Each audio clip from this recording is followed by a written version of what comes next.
Hi! This time I am going to talk about two very important things for the survival or the success of adventurers in tabletop role playing games. These things may appear obvious at first, but I have seen many players forgetting about these two methods of employing certain things. The first one is using the wrong tool for the right job, or perhaps you could say the right tool for the wrong job. Do not be afraid when it comes to experimenting with your adventuring gear using different pieces of gear as weapons. And likewise for the weapons, do not be afraid to use them as tools. For example, a warhammer. A warhammer can be employed as a normal hammer, of course. This is more obvious in cartoonish high fantasy role playing games where a warhammer looks like a giant version of a hammer. As many of you know, warhammers, real warhammers, look very different in real life. But when it comes to using, for example, your shield, you could also employ that as a sort of shovel. You didn't bring a shovel along? Well, it's probably going to ruin your shiny looking shield, but you can use it as a shovel. And there are many weapons with strange shapes, like the jite or the sai. If you are playing like an oriental setting, you can use the jite or the sai as a sort of climbing hook or grappling hook. Just tie it to a rope and there you go. It's not going to be as useful as the real thing, but it still works as a substitute. And what about the adventuring gear?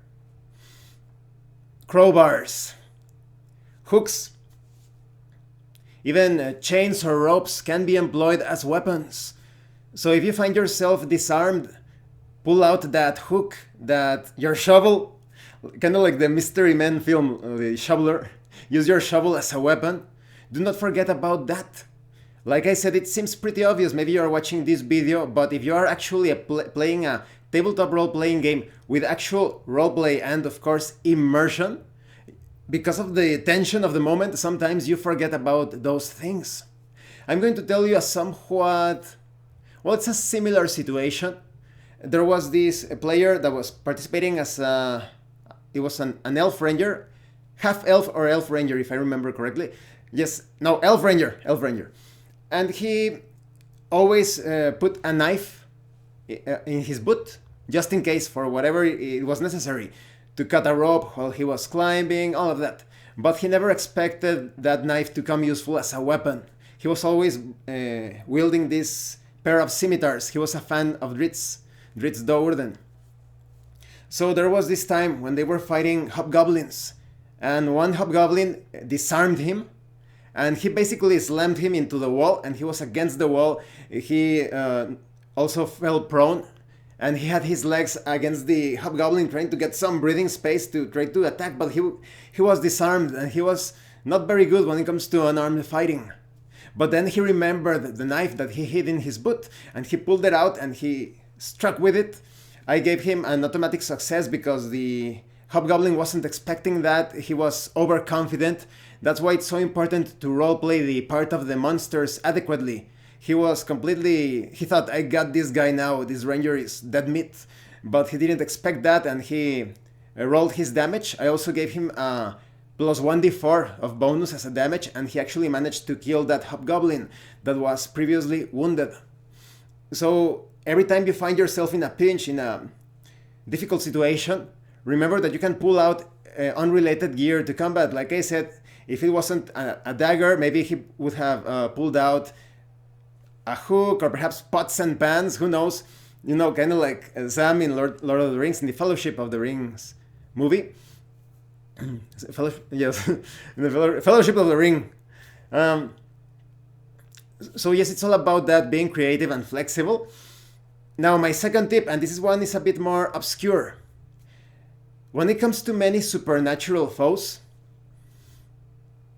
sometimes players forget that the four elements of nature are usually quite harmful in many situations.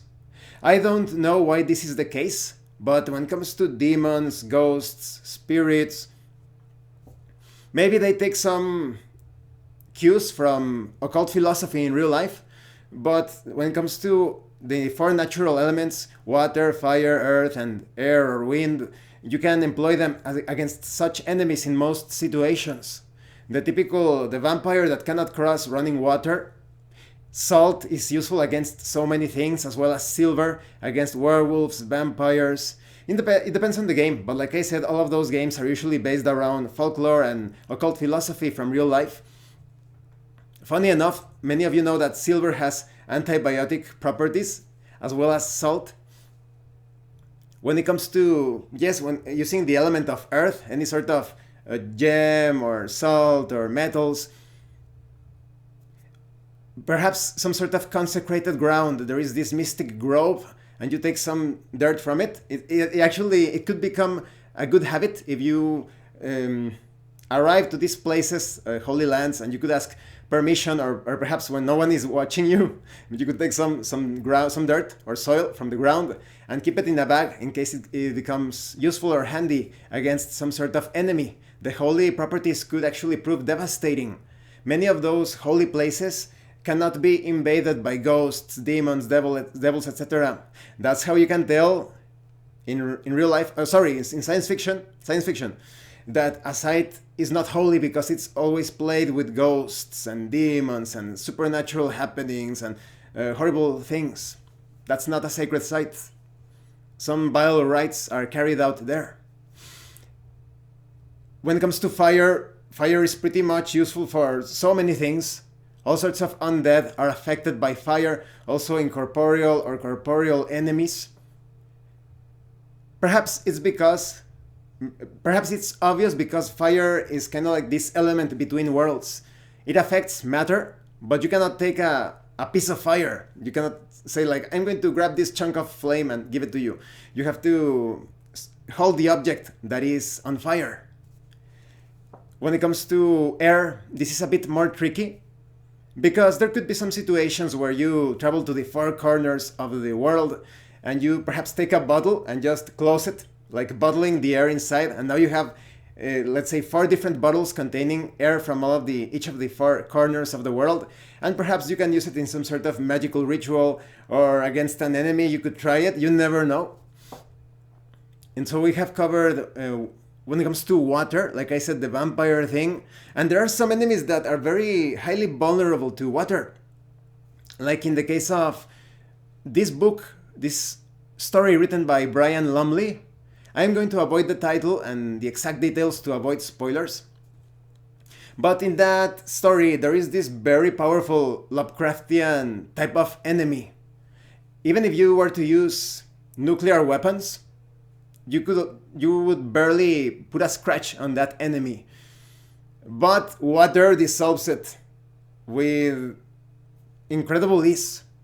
So you could basically destroy these horrible entities by using a super soaker or your typical water hose. So yes, any sort of tool or object that shoots out or projects or discharges water can be employed against such entities. So yes, I hope these couple of tips are useful, if not entertaining, as I struggle to communicate them properly. But never forget, as an adventurer in a tabletop role-playing game, because many of those creatures are based on folklore, mythology, occult philosophy, never forget about using the 4 elements against them. And when it comes to, like I said, your adventuring gear and your weapons, sometimes you can use your weapons as tools, and sometimes you can use unrelated battle or tools that are not related to battle. You can use them in combat as weapons. Once again, thank you for watching my videos. If you have any comments or questions, please let me know. And thank you so much to those of you that are going the extra mile to support the channel. If anyone else wishes to further support the channel, the information on how to do that will be in the description below. And remember, it is better to roleplay and fail in character than not to roleplay and fail as a player. Oh, and just a reminder, we are going to be playing Session 0 or even Session 1 tonight, later tonight. If we actually get the time to play Session 1, I'm going to be uploading that video either later on at night, on perhaps tomorrow. Once again, thank you and see you later.